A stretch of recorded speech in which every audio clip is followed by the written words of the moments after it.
Hello.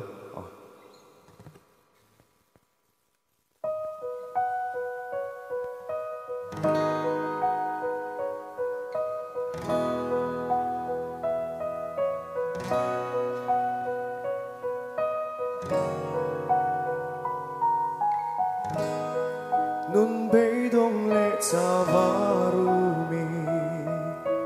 shin nun kong ka zo ko vel nom chen na partani katharawa va vai mon reng nei lo par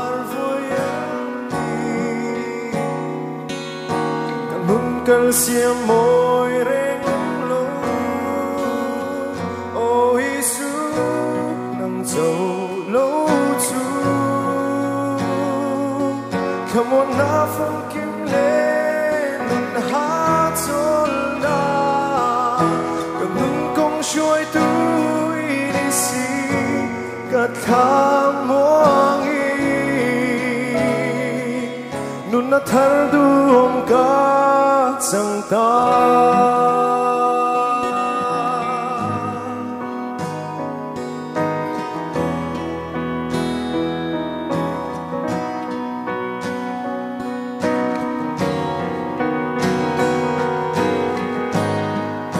Cơn nôn hiên Kristian ấy trên na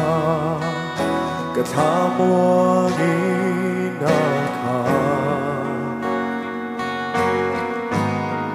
Calvary tlang cross u ka Damna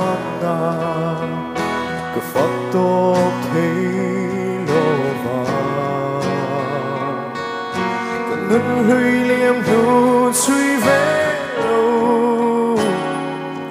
ka fel na phong kim kho sa chuan o Giêsu nang dấu lâu chu Come on na phong kim lên nun hát chôn na gần nun công xuôi tôi đi xí cất khám muang nun na thar duom ka chẳng ta cây ang cho cái lâu bol lo ta cái tâm na kim sa zo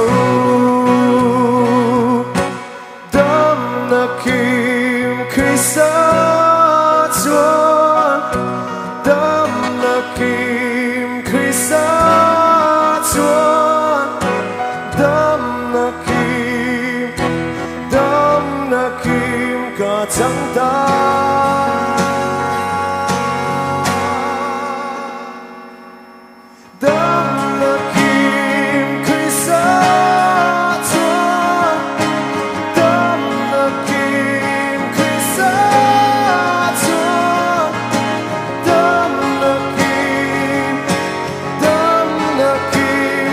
chẳng ta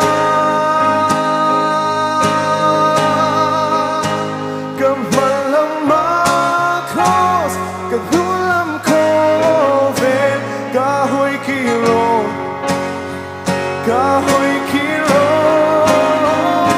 cầm mặt lâm má cross cầm đu lâm khô về cả hồi kilo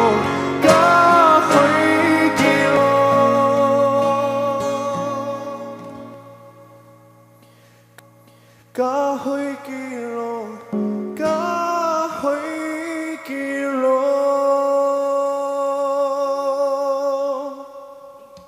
Phật hãy pun ba so se